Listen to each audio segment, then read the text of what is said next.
Bismillahirrahmanirrahim. Assalamualaikum warahmatullahi wabarakatuh. Kembali lagi bersama saya di channel Raden Hariswan.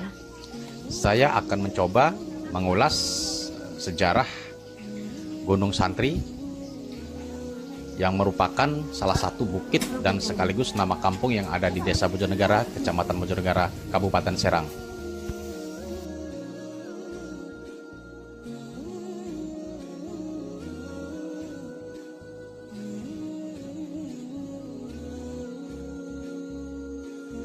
Berawal dari perjuangan Sunan Ampel atau Raden Rahmat yang pernah merencanakan berdirinya kerajaan Islam dengan dibuktikan atas berdirinya negara baru di Demak dan sekaligus berdirinya Masjid Agung Demak pada tahun 1479. Beliau juga mendirikan pondok pesantren sebagai sarana penggemblengan para kader yang kelak melanjutkan perjuangannya.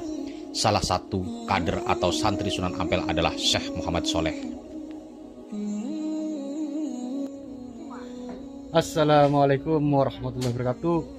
Kembali lagi bersama saya di channel Raden Hariswan. Saya sekarang di pemakaman Syekh Sholeh bin Abdurrahman, Gunung Santri. Dan saya akan mencoba mengeksplor suasana terkini di Gunung Santri, teman-teman. Ikutin terus channel Raden Hariswan. Assalamualaikum warahmatullahi wabarakatuh.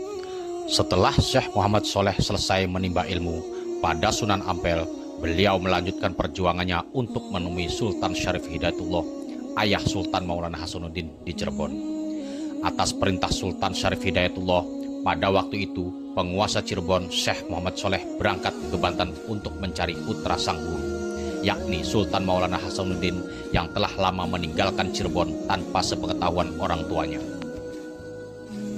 Perjalanan ke Banten sambil berdakwah kepada masyarakat Banten yang pada waktu itu masih beragama Hindu di bawah kekuasaan kerajaan Sunda Pajajaran yang dipimpin oleh Prabu Pucuk Umun dengan pusat pemerintahannya di Banten Girang. Sesuai dengan tujuannya, berkat ketelatenannya, akhirnya bertemulah putra penguasa Cirebon itu di Gunung Lempuyang di dekat Kampung Merapit, Desa Kirsari, Kecamatan Bojonegara, terletak di sebelah barat dari kota kecamatan. Diketemukannya Sultan Maulana Hasanuddin dari gunung itu. Beliau sedang bermunajat kepada Allah Subhanahu wa Ta'ala. Setelah itu, Syekh Muhammad Sholeh memberitahukan kepada Sultan Maulana Hasanuddin mengenai kedatangannya, bahwa sebenarnya ia disuruh oleh orang tuanya, yaitu Sultan Syarif Hidayatullah, untuk ke Cirebon. Kang, kita sekarang lagi di Gunung Santri, teman-teman. Kita akan mencoba naik di Gunung Santri dan sambil berziarah. Dan ini adalah suasana terkini di Gunung Santri, teman-teman, 2022 bulan Juni, teman-teman. Ikutin terus, teman-teman, channel Raden Hariswan.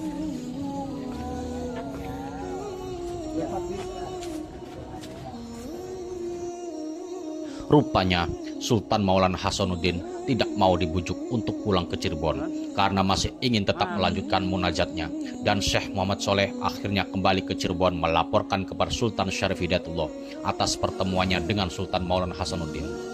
Rupanya laporan Syekh Muhammad Sholeh itu tidak memuaskan harapan Sultan Syarif Hidayatullah, sehingga Syekh Muhammad Sholeh diajak kembali bersama mengunjungi Sultan Maulana Hasanuddin di Gunung Lempuyang. Misi keberangkatan Sultan Syarif Hidayatullah bersama Syekh Muhammad Sholeh ke Banten menuju Gunung Lempuyang dalam rangka membujuk Sultan Maulana Hasanuddin agar kembali ke Cirebon.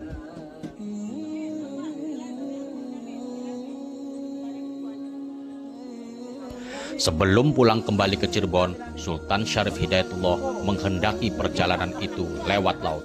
Tetapi agaknya Sultan Maulana Hasanuddin menyarankan agar lewat darat dengan pertimbangan khawatir akan terjadi badai dan topan yang mengakibatkan bahaya. Dan dalam silang pendapat itu, akhirnya Sultan Syarif Hidayatullah tetap kukuh terhadap pendiriannya untuk pulang melalui laut. Kepulangan Syarif Hidayatullah ke Cirebon di antara keberangkatan oleh Sultan Maulana Hasanuddin bersama Muhammad Sholeh dari pantai Palu Majti atau Tanjung Watu Abang, Kampung Ragas Grenyang, Desa Argawana, yang sekarang lokasi XPT Golden Key waktu itu. Sultan Maulana Hasanuddin dan Syekh Muhammad Soleh tidak ikut berangkat ke Cirebon. Kekhawatiran Sultan Maulana Hasanuddin atas keberangkatan ayahnya lewat laut tersebut rupanya menjadi kenyataan. Belum lama mereka menunggu terdengar suara gemuruh dan topan dari arah timur, di mana Sultan Syarif Hidayatullah sedang melintasi lautan Teluk Banten menuju Cirebon. Tengah jalan teman-teman. Dan itu adalah Gunung Gede teman-teman. Tuh, ya. Kita baru setengah jalan. Ikutin terus teman-teman. Keadaan demikian, Sultan Syarif Hidayatullah ragu-ragu untuk melanjutkan perjalanan. Akhirnya, ia singgah di salah satu pulau yang sekarang pulau itu dinamakan Pulau Tunda. Setelah badai dan topan mereda, Sultan Syarif Hidayatullah memilih untuk kembali ke tempat asal. Keberangkatan menemui putranya dan Syekh Muhammad Soleh yang masih setia menunggu.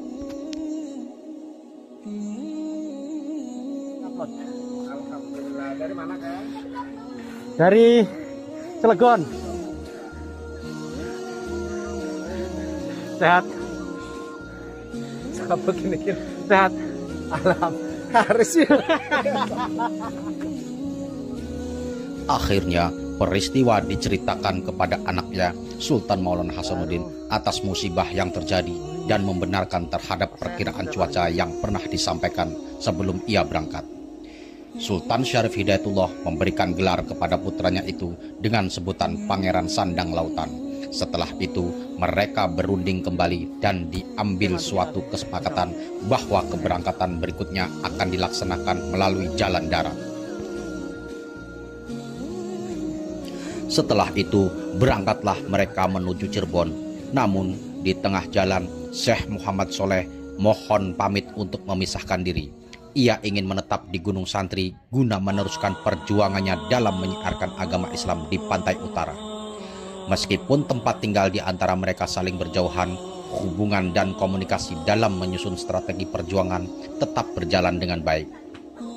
Karena kedekatannya, Syekh Muhammad Soleh yang dikenal juga sebagai Cili Koret diangkat sebagai pengawal dan sekaligus penasehat Sultan Maulana Hasanuddin, di mana waktu itu ia sebagai Sultan pertama di Banten dan di penasehat yang diangkat oleh Sultan sebanyak 4 orang yang disebut punakawan ulama.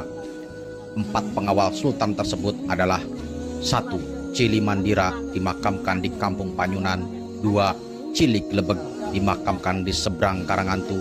3. Cili Koret dimakamkan di Gunung Santri. 4. Cili Wulung dimakamkan di Kresek Tangerang. Penyiaran agama Islam di Banten yang dilaksanakan Sultan Maulana Hasanuddin mendapat tantangan dari Kerajaan Sunda Pajajaran. Karena Sultan Maulana Hasanuddin cukup berhasil menyebarkan agama baru Islam di Banten sampai bagian selatan Gunung Pulosari, Gunung Karang, Pulau Panaitan, Ujung Kulon. Keberhasilan ini mengusik Prabu Pucuk Umun yang semakin kehilangan pengaruh sehingga ia menantang Sultan Maulana Hasanuddin untuk bertarung dengan cara mengadu ayam jago. Sebagai taruhannya, yang kalah akan dipotong lehernya.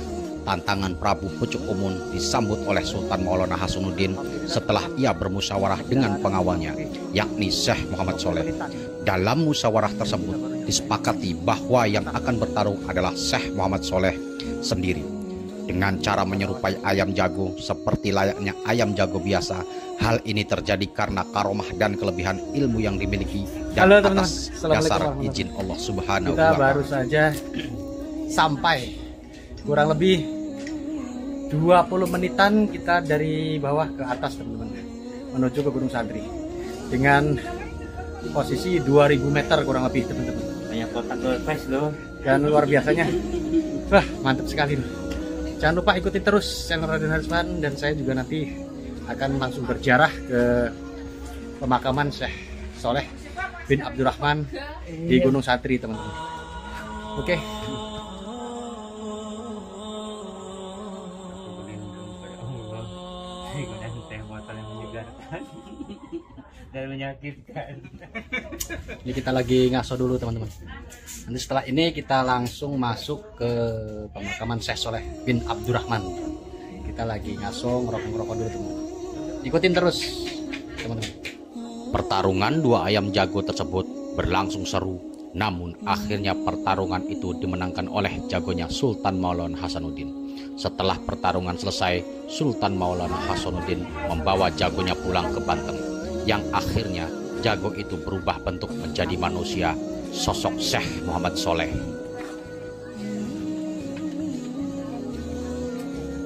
Akibat kekalahan yang dialami oleh Prabu Pucuk Umun dalam pertandingan adu jago, ia tidak tinggal diam untuk menyerang, namun tetap ia mengambil langkah berikutnya, sehingga ia menyatakan perang. Pernyataan perang ini pun ditanggapi oleh Sultan Maulana Hasanuddin. Memang Prabu Pucuk Umum dasarnya lagi naas. Apapun yang ia lakukan mendapat kegagalan, kalah dalam pertempuran melawan Sultan Maulana Hasanuddin. Bersama Syekh Muhammad Soleh, pasukan Pajajaran mundur ke arah selatan bersembunyi di Pulau Sari, Rangkas Bitung, Kabupaten Lebak. Dan mereka sekarang dikenal dengan suku Baduy. Kita istirahat dulu. Kemenangan dalam pertempuran ini membuat Sultan Maulana Hasanuddin lebih giat menyusun strategi dan program perjuangan untuk menyebarkan agama Islam di Banten. Pusat kegiatan dakwah dan politiknya ditempatkan di Istana Surosowan, sedangkan sang pengawal Syekh Muhammad Soleh ia pulang ke markasnya Gunung Santri. Kedatangan Syekh Muhammad Soleh ke Gunung Santri ini mengemban tugas sebagai mubalik untuk menyebarluaskan ajaran agama Islam di sekitarnya. Metode yang digunakan Syekh Muhammad Soleh dalam berdakwah menggunakan pendekatan persuasif, sehingga ia setiap orang didatanginya mereka puas dan bersedia mengikuti ajakan untuk memeluk ajaran Islam secara sukarela.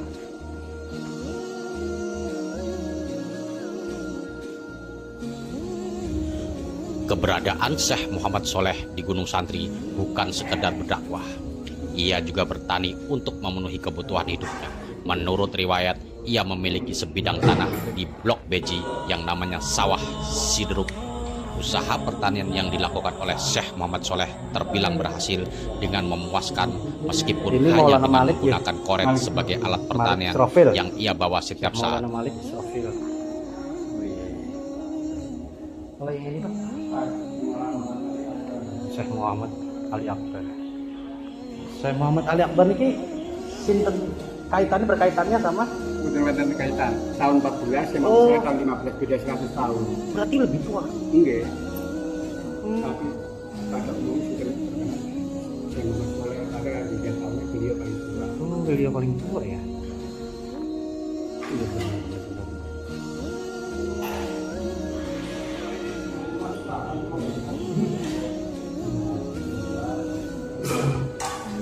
Silakan Pak, silakan menghadap ini Pak.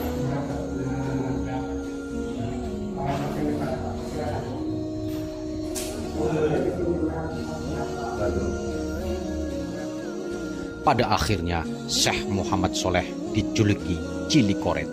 Ajaran penting yang ditradisikan Syekh Muhammad Soleh kepada para santri dan masyarakat sekitarnya dalam hal bercocok tanam.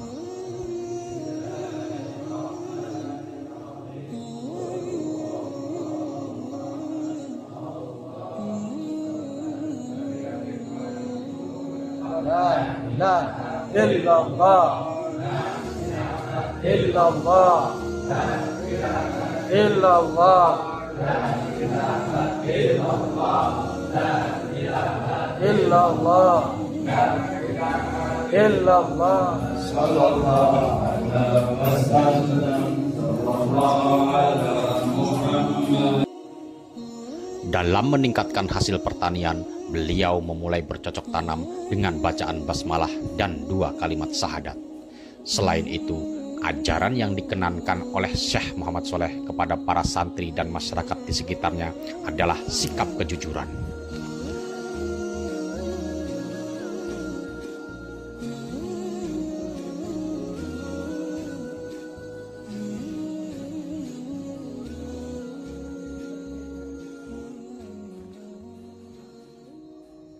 Jadi sampun.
Lewat teh.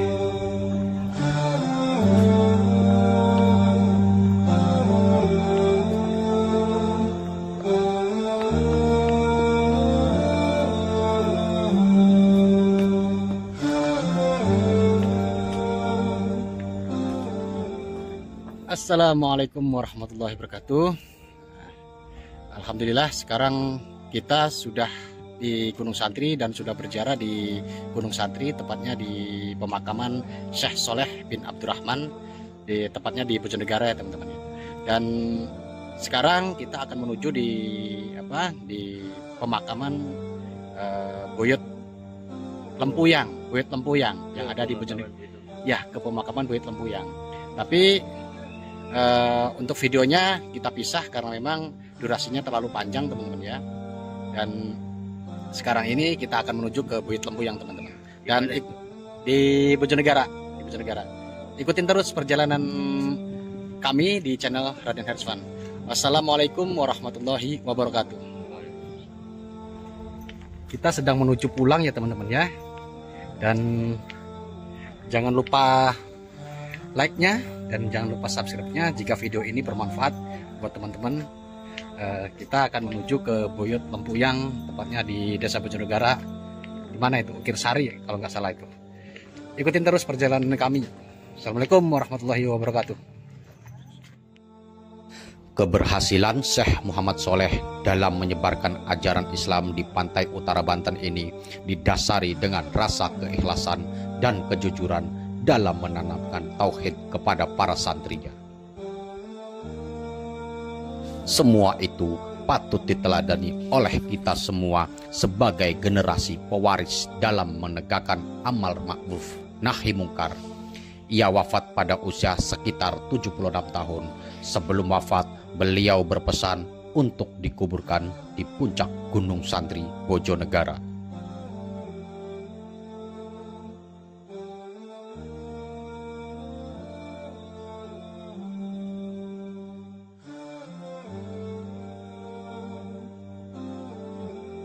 Demikianlah sejarah singkat dari Syekh Muhammad Soleh bin Abdurrahman, Gunung Santri, Bojonegara, Banten. Semoga isi video ini meningkatkan kecintaan kita untuk para waliullah yang telah berjuang di masa sebelum kita lahir. Wassalamualaikum warahmatullahi wabarakatuh.